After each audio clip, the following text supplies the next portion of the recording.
to introduce myself.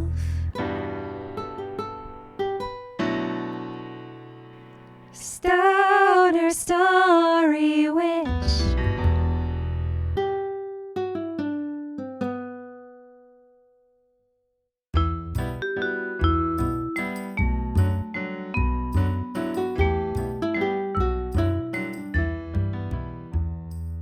Right? Because studies have shown that folks who read novels regularly tend to score higher on empathy than folks who don't, right? Because the idea is you're getting into other people's heads, other people's situations. Yeah. It grows your empathy for people who might be different from you.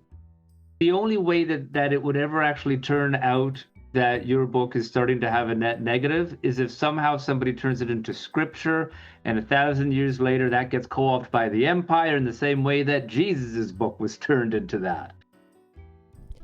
Hello and welcome to the Stoner Story Witch. My name is Kristen and I am grateful to be hosting this podcast on the lands of the Chorotega people, colonially known as Costa Rica. So the process has been lately for our writers group that, we meet once a week and we chat about our stuff. We press record to just kind of get some of the antsiness of what it is to press record out of the way. The majority of our conversations are not intended for the public. I will not be at this time sharing any samples of the writing that we are doing, but just kind of more some of the conversations that we're having kind of about the writing process itself. Another thing that I will be including in these episodes, I believe, is anytime each other's work or some part of the process is reminding us of a story or a scripture or a TV show or whatever it is, that I'm including those in here as just kind of part of, Sophie Strand calls it the compost heap, right? It's all in the mix. It's all in the field. It's, Gina Cadlick even mentioned in the podcast, stories really are just like a collective conversation. Dana Lynn Nichols would call it, liberation is collective imagination. And so in a lot of ways, there really are no new stories, and that is okay. And it just means that we all get to be in conversation with each other. And so it feels nice to honor the stories that have mentored us to this point where we are then, trying to bring different stories to life. I just want to reiterate that these writers group episodes that I'm doing in my, what I'm calling season 5, but as they're sprinkled out in the coming months, I'm offering them really as little diary entries into the process of creating something. And so if you've listened to other episodes where, I might be coming at it with, very specific questions, very specific, an intention of what it is that I'm going to be talking about in an outline. This is not that. This literally is, the process of this is I am just listening to old conversations that I had and revisiting those moments, reflecting on them, and then just offering them out as like a little journal entry, like a little diary. So if that sounds interesting to you, oh my gosh. Hello. If you have thoughts or responses, please, by all means, shoot me an email at stonerstorywitch@gmail.com or comment on the post on the Substack where you found this episode. But yeah, it's the idea of just having a personal conversation and offering it out to the collective. And, maybe not everybody has people that they can necessarily meet with, but maybe your mirror neurons can get activated by the idea that okay, there are people doing this work. And so I am just in it, and this episode and episodes like these are just demonstrating the in itness of trying to bring a creative work to life. So without any further ado, here are the snippets of various conversations that I had with my friend Matt in September.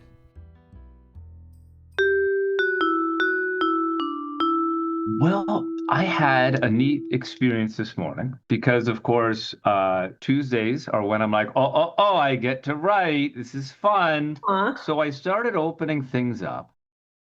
And like I've mentioned before, this is like a continuation of a really long-lived project that I started when I was a very different person, and I became three different people along the way. It's very old. This thing is older than most of my kids. Oh, wow. Um, And it really got to a point where I thought it was almost done. This is about 6 years ago. But now it can't stay that way. There's a lot of things that need to change. So here's what I came across this morning. And if you're okay, I'm just gonna spoil all the things because we're working on writing. We're not telling each other stories. We're Yeah. helping each other tell stories. Um, And so Geniza is basically it's a Jewish cemetery for books. Hmm. So like let's say you got some scripture, but it gets really, really old. You can't use it anymore, but you're not going to throw this out. This is writing. This is sacred. So they Hmm. have a little cemetery for it. So what my buddy does and what I started doing, anything that I'm cutting from anything that I'm working on, I put it in a folder. I think I even named mine Geniza. I don't know where it is because I haven't written for a while. Yeah. And then sometimes I'll go back and I'll find something, and he has found little rejects that became stories that he's very proud of or poems that he's proud of just by Hmm. searching in his graveyard. So even though they do say kill your darlings, we don't have to put them to death. We can just put them in a nice little cave somewhere, and then maybe they will seed up later. Well, yeah, I think it's kind of like it's just compost, right? It's like, okay, like Oh, that's good. yeah, that's not Yes. that's not what's needed, but then you kind of like you add it to the compost heap and then you go back and then it's like, oh shit, like look, there's some shit Look at growing that. here The actually. shit is Or growing. yeah, yeah, Wow. yeah, no, I like that. Yeah. Okay. Yeah.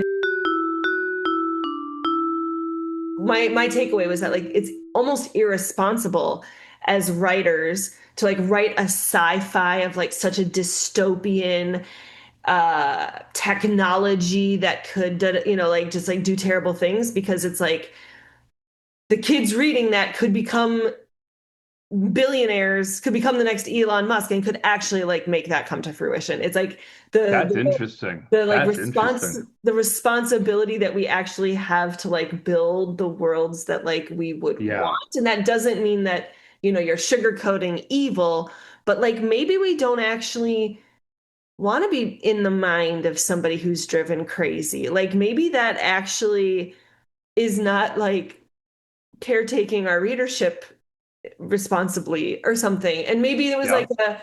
maybe that was like a really healthy compassion building exercise for you when you wrote it, but then it's kind of one of those like, oh shit. This Like, inflicts things. That's what it is. It inflicts things. Yeah, I like how you're saying irresponsible. I remember way when I was at U of T, one of the other students, we were all going to bring in pieces of writing that inspired us or made us want to push. One student brought in a short story that we're just listening to it. We're like, this is the most horrific thing. It was just a story of some meaningless suffering, just meaningless, explicit suffering. And we all kind of went away a little bit shaken. And the yeah. consensus was we all wish that we hadn't heard that, Yeah. right? So that's what Trauma I just that's huge. I don't want to it's like the anti-gospel sort of thing. yeah. It's Trauma funny. porn or something, I think is another like, It's, yeah. and I think that we don't realize that that's got to have an effect, right? Because studies have shown that folks who read novels regularly tend to score higher on empathy than Oh, folks who don't, right? Because the idea is you're getting into other people's heads, other people's situations. It yeah. grows your empathy for people who might be different from you, except with science fiction. They did not have the same results. Now, sometimes science fiction, because they're not even differentiating what kind of science fiction are we talking about, right? Right. Um, but sometimes science fiction does have that thing. I would have been interesting if horror was on that list as well, because some of it just So I say recently, but it's been a year now. I started LARPing with this group of people who do like Warhammer Grimdark Fantasy LARP. They're very lovely people. We're not as violent as it seems. But one of the neat things in this world, this fantasy world, is that there's this thing called corruption. And if you get too much corruption, you start getting angry, hateful, greedy, like literally like it has an effect. And one of the ways you get it is by reading nasty things, Yeah. which I think tracks in this conversation. There are some things that if you read it, um, it it gives you the possible of like creating an anti-gospel for your life. Things would be a little bit worse with this idea in your head. Yeah, it's like you are like your emotional state kind of is what you read. And I think that was one of the things that kind of put me over the edge of like wanting to write a romantasy was like realizing how Hmm. people read romantasy is often like right before they go to sleep. Or like or like like those kinds of it's like, oh, I just want to like decompress and just like go no, like escape. I just want to like escape Yeah. in my little world. And um like what I've learned about like hypnosis Hmm. and like just like how our subconscious works like you like I have like an affirmation practice where because I learned from one of my teachers that like you can just like one of the most simple things you like or at least this is my takeaway and I'll speak to it like one of the simplest things that you can do to kind of rewire your brain is to like write an affirmation like in the present Hmm. tense before you go to bed, like within 30 minutes of Hmm. before you go to bed. And then it's like you're, like the act of like physically writing it. And within 30 minutes of falling asleep, then it's like your subconscious just kind of like accepts it. It's the first thing that it picks up, Yeah, right? yeah. It's just like it's the first thing that it's like reintegrating then as you sleep. And so then I was just like, oh well, if I know that people like and a lot of people like listening to audiobooks too. So I was like, well, if I write this book and then I also offer it in like a recording on it, then I can have offer two different ways that people can ingest it, whether they Yep. want to listen to it or whether they want to read it. But knowing that a lot of people anybody that might find it a common way that they do it a common time that they do it is right before they fall asleep and so then it's just like oh well what do I Uh, want them like lingering in like do I like yeah. grappling like so one of the things in all the books uh of the fanfic or of the Empyrean up until this point. Like she doesn't really like feel her feelings that much. The feelings that she does go into are the physical pain because she has Ehlers-Danlos and POTS. Hmm. And like getting like they're in a war college, so like, ooh, the shooting pain of the dagger, or like that kind of thing. But Yeah. and anytime there's like any grief, she's like, I'm gonna shove that in a box for another day. Like that's just Hmm. there's always like this compartmentalizing. And there's like a little bit where I'm just like, I just want to like create a little bit of safeness for that box to open and for people to like feel those feelings and like be safe enough, find safety in the hard real feelings of grief and despair and futility and what do I do from here? Where do I go from like where what do we do now? Yeah. Um That's such a perspective to even think about the time of day for your genre because it having that in your head is such a cool tool and gives you such a cool perspective when you're writing because we're always like trying to embody our writer's mind as they're reading, but you can even do that in a specific time and place, which I think might make it even more powerful for what you're trying to do. This I love this idea. And you know what? Here's the funny thing. Even if that statistic or whatever turned out not to be true, although it sounds very, very true, the thought about it is influencing your writing in an empathetic way, and that can only help. It's kind of like I remember years ago, our littlest guy was diagnosed autistic a long time ago. And so we're talking to the social worker.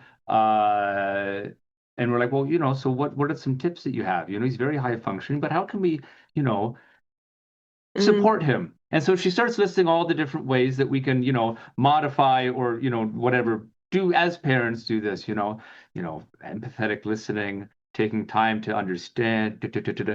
And I'm like, wait, aren't these just things that we should do to normal humans all the time? And she leans forward, yes, yes. Yes, Autism wouldn't be a problem if we would just do this all the time. And it's like, exactly.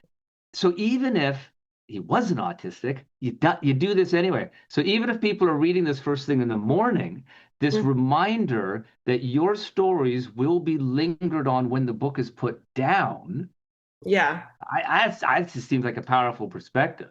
yeah, yeah. It's the Because whole I can even think of books that I have put down because they've troubled me so much. I used to read Stephen King ravenously, Mm, like a lot, especially when I was living in Pakistan, until halfway through. What was that really big one? I don't remember any of them. I feel like The Stand, and I was like, I can't. I'm yeah, sad now.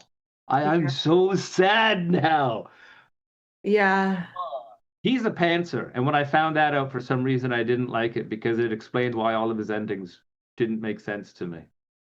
I think he just decides to stop writing and walks away. Yeah, I mean, and like when you're Stephen King, like you can because people still buy your. Yeah, yeah, that's the thing. Yeah. Huh. Uh, Right. Yeah. You don't want to inspire cruelty in your readers. Or at least I don't yeah, want to, I don't like I want want to inspire it. And I to. also don't want to invite them to feel it. Yeah. Whether they would enjoy that or the opposite. Both of those are just, because it'll either hurt them or it Yeah. won't, I feel like which is worse. yeah, I feel like there's a difference in like I think a lot about like how characters have like companioned me and my like I feel less Hmm. alone by like, you read a book and you're like, "Oh my God, I feel like the way the protagonist is written, it's like they were in my head." Or like this poem, it's like I Yeah. feel like I could never write this poem in a million years, but this person was like in my body too. Like they wrote from me. Like this could be my words if only I, were skillful enough to write those words. Yeah. You know what I mean? It's like this is a companion for me. Like, and it maybe helps me then metabolize emotions that I would otherwise feel too lonely to be able to like Yeah. metabolize on my own. We can companion people to kind of like have this be like an avatar, like this character is an avatar of their own experience without like re-traumatizing that, Yeah. right? Yeah. If that's like that good story, that gospel, that's like, what do they do now? Yeah, Um, which is why we always have to have hope. We always have to write about, and the darker it is, I think that we have to have big redemption offered. Part of the reason of this darkness was maybe I had been reading A Song of Ice and Fire. This is before the TV show came okay. out. And I was just like, holy shit, this is violent. Yeah. And then I'd go and write my book. So I can see Mm, that influence there. yeah. Uh, That's a really good point. so look at us responsible writers wanting to send good messages to save the world and not to damn it. Um, but as I was literally, why am I saying this? As I was like writing that, it was it was almost like I was then calling it forth. Then, like, there was some weird interpersonal stuff that happened in like some of the circles that I'm in Oh, with like with white lady wellness folk that I'm like yep. in community with. And I'm just like, oh my God, like, did I make this happen? Like, Ah, there's that one show that I don't even remember if I've seen the movie, but like, uh, Stranger Than Fiction. is that what it is? Where he like Yeah, writes a with book Tilda and then Swanson and Will Ferrell. there it is. Yeah, and then he realized Yeah, I don't think I've yeah. actually seen it, but I just remember the premise of like he's It writing works. and It it's like his works. own. And I was just like, oh man, I feel like this is a What have little I done? what have I actually done? I've called this I forth. better But be it does careful. feel like it's a helpful thing. And the other thing that just sounds so cool to me that then when I realized I was just like, oh my God, this is this fanfic is just becoming like a thesis of like Mm, why we need fanfic or something. cool. And she always calls it the archives. Like I go to the archives. Like they don't call it library, they call it archive. Right. And like the website that I imagine I will probably, I mean, maybe there's more than one, but the one that I know of that people post their fanfic to is called Archive of Our Own, AO3. Oh, well, that's Um, cool. and so I was just like, the fact that it's even like called archives, and she's like, I go to my archives, or it's in my archives, pulling a book from the shit. What if people read this and don't get it? What if they get such a different version than what I intended, and I actually Yeah. make the world worse? Like that would fucking suck. So I assume that your book will not lead us to a global apocalypse. I I think mean, that or we're we were good already there. headed in that direction We're anyway. already going, and you know Okay. what? If people misunderstand, it will be fewer people than the ones who do. Yeah, that's, I That hope. that's always so important. Even if now the only way that it would ever actually turn out that your book is starting to have a net negative is if somehow somebody turns it into scripture, and 1,000 years later that gets co-opted by the empire in the same way that Jesus's book was turned into that. Well, and I think that's kind of I think that's kind of really the message I'm trying to, the parallel I'm connecting here. Yeah, Because I do think, like, I think people really feel about their protagonists of some of their favorite fictions in like a similar way of, I 100% agree with that. and it's just like, okay, but Yeah. if you really, then let's make sure that what that character is saying is, Yeah, and what they're standing for. Even if the character themselves isn't standing for it, but the story around the character. yeah, It's just it. I think that, and they never talk about this. Virtue is important. yeah, It's important. We have to be virtuous writers because right, there are bad things and suffering things, and we kind of have to be on the good side of the good fight. yeah, Otherwise, I think we might get damned. I'm not sure. yeah. The jury's still out. Well, yeah, and I think that, yeah, I think that's the theme, especially as you're like, okay, I wrote these pages, I wrote this scene, and is this the most virtuous way to convey the story? Oh, And the yeah, discernment to be like, I'm gonna stop after 190 words because I this don't is think not this the is where way. it's at. It's not. Yes, this is the way. Yeah. Sometimes the way is finding out it's not the way.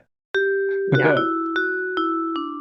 Yeah, there's something about like when a book is written and then there's like enough of a twist that kind of makes you be like, okay, now I want to go back and reread and see all the like little things that like the little breadcrumbs or Easter eggs or whatever that were there that you kind of uh, assume, Yeah. like one thing, but then you're like, oh, but now I have this whole It's other something else. realization. Yeah, I love those things. Yeah. Hmm. You want there to be some Easter eggs without it being like really obvious that it's like Easter. Yeah, You- yeah. You want the reader to enjoy finding that and think, "Ooh, I read closely. I got this." This has been very edifying for me. This is great. Okay, good. I, Good. And yeah, so I will for sure see you next Tuesday then. okay, sounds good. And if something comes up, of course. But Giddy up. all right. I, Yeah. bye. Bye.